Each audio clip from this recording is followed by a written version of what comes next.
प्रस्तुती कथकच्या नृत्यांगाचं सगळ्यात महत्त्वाचं वैशिष्ट्य। प्रत्येकच नृत्यशैली तालात सादर केली जाते, पण कथकमध्ये ताल नाचला जातो।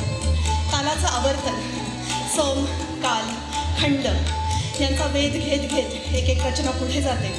त्यापैकी थाट असं म्हणतात, स्थल कालानुरूप पुढे जाणारी कथक ही शैली आहे। नृत्य शैली स्थल कालबद्ध असतात। हा काल थाटामध्ये एक्सप्लोअर केला जातो आणि त्यानंतर येणाऱ्या आमदमध्ये स्थल, आपल्या भोवतीचा अवकाश, धीना धीनागत तालाचं आवर्तन जणू एखादं नामगुंजन असावं तसं कलाकाराच्या मनात चालू असतं। या थाटामध्ये हाताचे डोल, मनगटाचे, मानेचे, नजरेचे, अंगाचे संपूर्ण मोठे डोल वापरत हे आवर्तन कलाकार एक्सप्लोअर करत असतो। आणि यानंतर सादर करत आहोत परणमत। साध्या मच्छी भाषा तात हे तत् तिग्नादिग्दिक कथकसारखी, आणि परणची भाषा ना तिरकिटते नाकत्ता धी धी धात कथुंगा धागे दिगे तार धादिंता धित्ता किट धागे तक्का धू तकिट तका ते टिकत गलिगन धा, अशा तऱ्हेने जाणारी परणमत।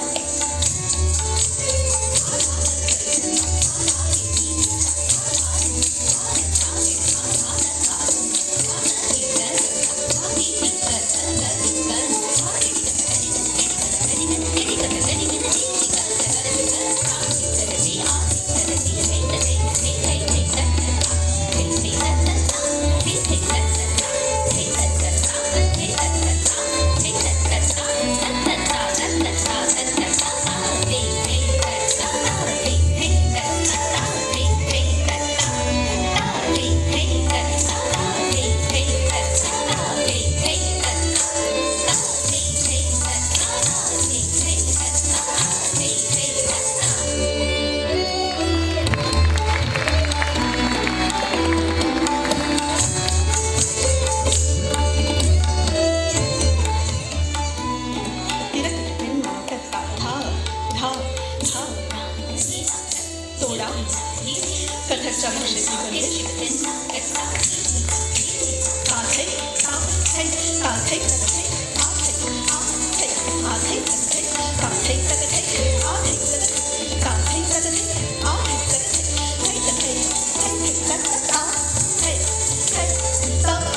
परण पखवाजच्या भाषेतली रचना, जोरकस आणि मुळातच पखवाजाच्या आवाजाचा घुमारा असणारी धकारयुक्त शब्दांनी बनलेली धीना. तालवाद्याच्या भाषेनुसार कथकचे हस्तक साजेशा तऱ्हेने बदलत जातात आणि त्याची विविधता अधिकच वाढते.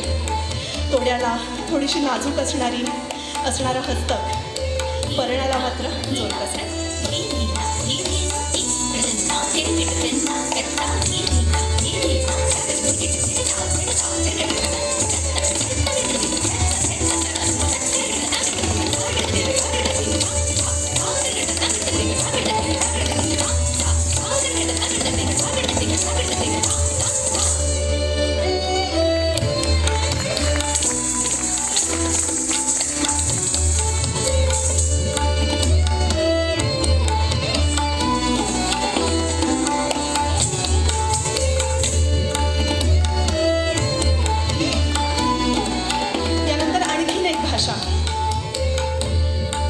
कथकनंतर पखवाजाच्या तबल्याच्या भाषेनंतर ती आहे परमेलू. खास कथकची अशी, पर म्हणजे इतर आणि मेलू म्हणजे मेळ घालणे. जेव्हा इतर शब्दांचा, निनादांचा, घुंगराच्या थिरकणचा मेळ घालून एक रचना बनवली जाते ती असते परमेलू. प्रस्तुत परमेलूमध्ये नग्गी अर्थात नगाऱ्याचा आवाज, ठर्री घुंगरांचा, कुक्कू कोकिळेचा अशा विविध आवाजांचा संगम आहे आणि त्यामुळे ती निरर्थक भाषासुद्धा तिच्या नादमय असण्याने अतिशय अर्थपूर्ण वाटते आणि कथक नर्तकांना अधिकाधिक वेगवेगळी हस्तकं रचण्यासाठी चॅलेंज करते असं म्हणूया. कारण ते आवाज हे प्रत्येक अंगोपांगातनं, पायाच्या तत्कारातनं काढण्याचा प्रयत्न असतो.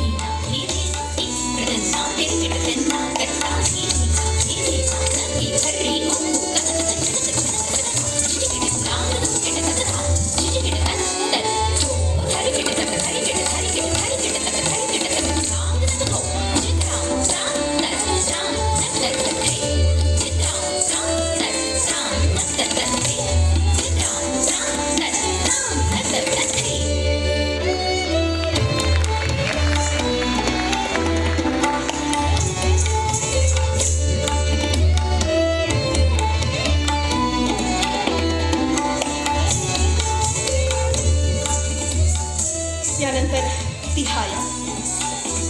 तिहाई हा कथकप्रमाणेच सर्व शास्त्रीय गायन वादन शैलींमध्ये महत्त्वाचा प्रकार. एखादी गोष्ट 3 वेळा सांगितल्याने जसं एक त्याच्यावर मोहर उमटवल्यासारखं होतं, तसंच जणू काही प्रत्येक तोड्याचा, पर्णाचा शेवट हा तिहाईनी होत असतो. आणि याच तिहाया आता सादर होत आहेत. या जोड तिहाया आहेत, म्हणजे एकाच सारखी दुसरीची भाषा असली तरी वजन वेगळं असल्यामुळे जणू 2 बहिणी असाव्यात, पण स्वभाव वेगळे असल्याने जशा वेगळ्या वाटतात तशा या 2 तिहाया तिटी कथकली गला या तबल्याच्या भाषेच्या धीना कथ.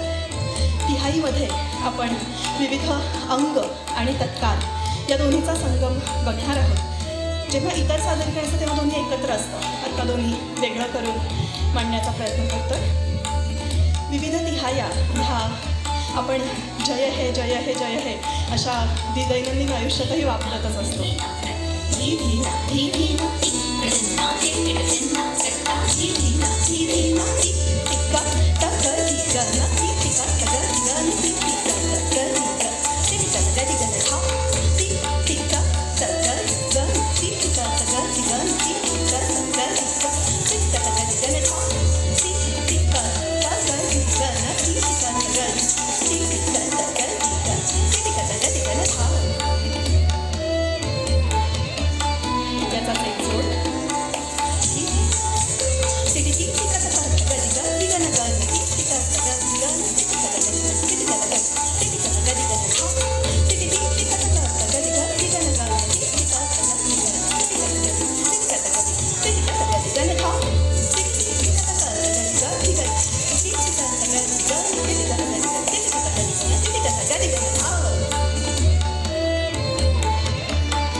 पंचमींचा समावेश असणारी एक रचना पर्णाच्या स्वरूपात आणि त्यानंतर तत्काळ ज्याच्याशिवाय कथकचं सादरीकरण पूर्णच आहे. परण आधी सांगितल्याप्रमाणे ककवाजाची जोरकस अशी रचना आणि आम्ही जेव्हा सादर करत होतो सगळे म्हणत होते वादळ आल्यासारखं वाटतं. बघूया.